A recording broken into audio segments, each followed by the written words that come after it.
जैसे मैं एक जनजाति लू, कंजर,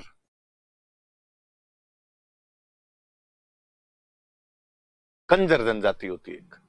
कहा जाता है कि शब्द ऐसा क्यों पड़ा कंजर, हालांकि हमने तो इसको एक जाति सूचक शब्द बना रखा है, और जो भी कोई ढंग से नहीं रहता था हम अक्सर उसको कंजर कह देते हैं, पर कंजर वास्तव में एक जनजाति का नाम है। मुझे याद आता है कि एक बार युवराज सिंह ने, पंजाबियों की गाली है अपने आप में, युवराज सिंह ने यजवंदर चहल को एक लाइव वीडियो के अंदर कंजर बोल दिया था, तो युवराज सिंह के खिलाफ पुलिस केस दर्ज हो गया था कि आप जाति सूचक शब्द का इस्तेमाल नहीं कर सकते। तो यदि आप भी ऐसे शब्द का इस्तेमाल करते हैं तो सावधान रहें। कंजर शब्द का कैसे बना, तो का कंजर शब्द बना है काननचार से। कंजर शब्द की उत्पत्ति काननचार से हुई। क्या मतलब होता है कानन का, तो कानन का मतलब होता है जंगल, हम सब जानते हैं। चार का मतलब होता है विचरण करने वाला, रहने वाला, one who lives in forest, विचरण करने वाला।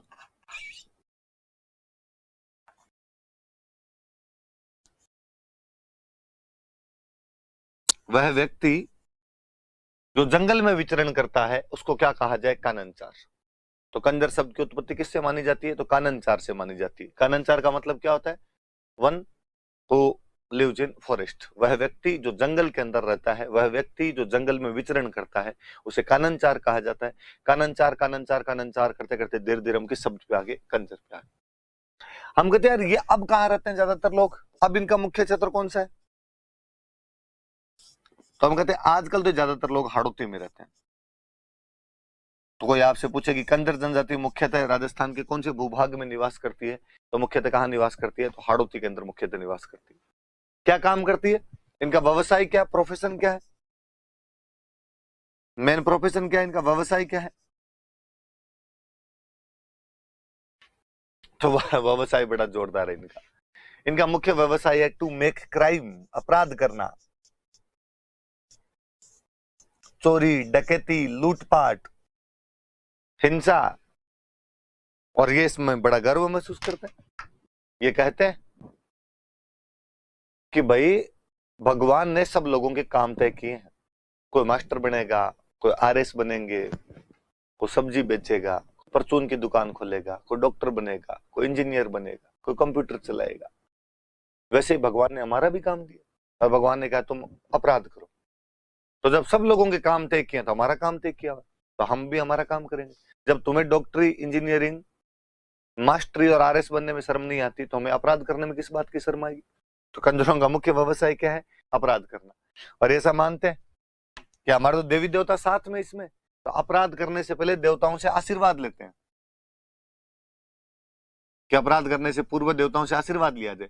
उस आशीर्वाद को ये बोलते हैं पति मांगना।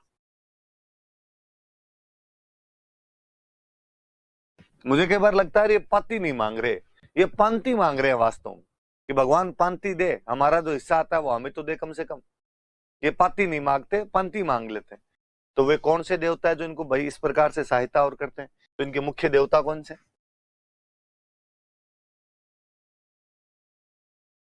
मुख्य देवता कौन कौन से, तो इनकी देवता है, एक तो माता जी है जोगणिया माता, वो तो इन कंजरों की कुल देवी है।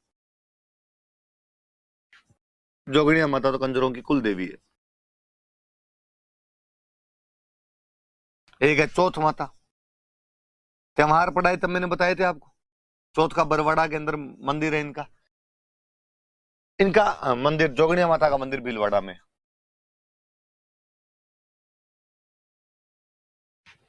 एक माता जी रक्तदंजी माता,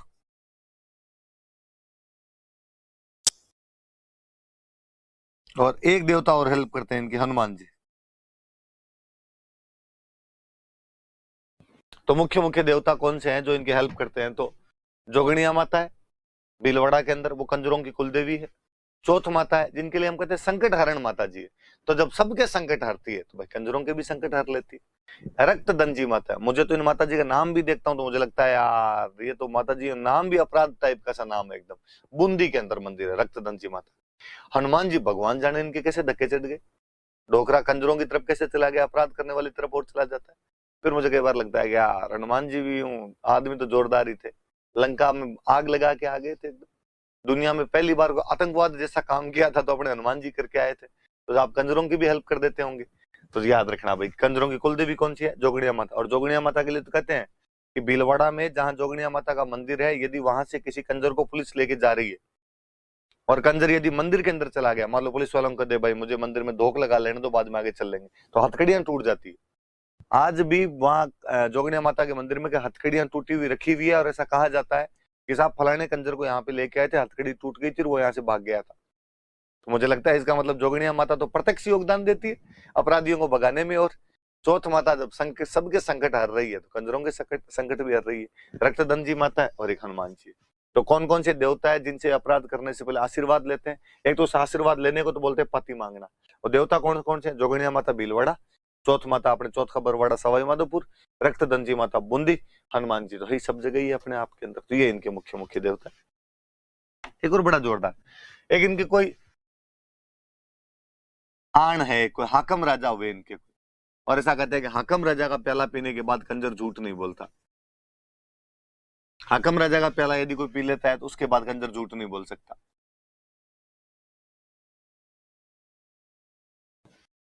तो मतलब यदि किसी कंजर को सच बुलवाना है तो उसे क्या पिलाया जाए? तो हाकम राजा का प्याला पिलाया जाए।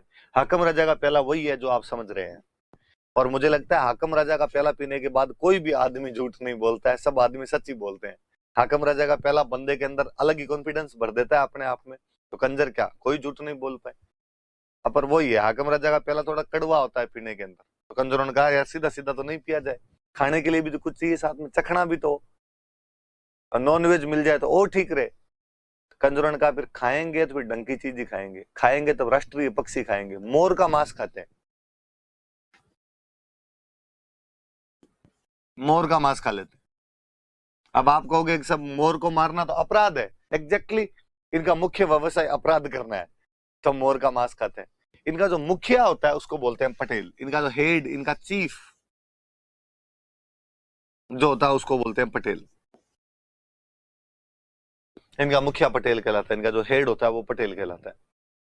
शराब के तो कितने शौकीन जीवड़े हैं कि आदमी मरने वाला होता है ना कोई, तो अपने क्या करते हैं घरों में, आदमी कोई मरने वाला होता है तो उसके मुंह के अंदर गंगा जल डालते हैं कि भाई लास्ट में मरते टाइम मुंह में गंगा जल रहे तो इससे भली बात तो क्या ये स्वर्ग मिले। ये मरते टाइम व्यक्ति के मुंह में शराब की बूंदे डालते हैं। डाइंग पर्सन कोई होता है, मरणासन व्यक्ति जो होता है, मरणासन व्यक्ति के मुंह में शराब की बूंदे डाली जाती है।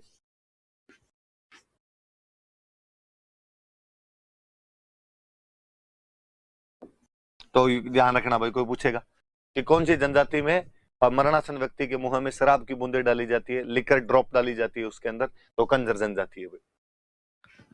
मुझे खुशवंत सिंह याद आते हैं, बहुत बड़े पंजाबी लेखक हुए खुशवंत सिंह, जिनकी बहुत अच्छी बुक है ट्रेन टू पाकिस्तान। भास्कर में कॉलम लिखा करते थे पहले, सैटरडे कॉलम लिखा करते थे। एक बार अपने किसी कॉलम के अंदर लिखते हैं कि मेरी दादी मरने वाली थी और हमारे घर वाले सारे पास में खड़े थे और दादी कुछ बुदबुदा रही थी पर समझ नहीं आ रहा था दादी क्या बोल रही। घर वालों को लगा कि दादी को अंतिम इच्छा है, दादी को बतानी है, पर अपने को तो समझ भी नहीं आ रही। सब थक हार गए, दादी की बोली नहीं समझ में आ रही। इतने में माँ आया और मैंने दादी की बोली सुनी और मैंने कहा कि दादी स्कॉच मांग रही है। हमने स्कॉच की कुछ बूंदे दादी के मुंह के अंदर डाली और दादी ने अंतिम सांस ले ली। तो मुझे वापस याद आता है कि यार वैसे ही कंजर जो होते हैं, मरने वाला व्यक्ति होता है तो उसके मुंह में क्या डाली जाती है? शराब की बूंदे।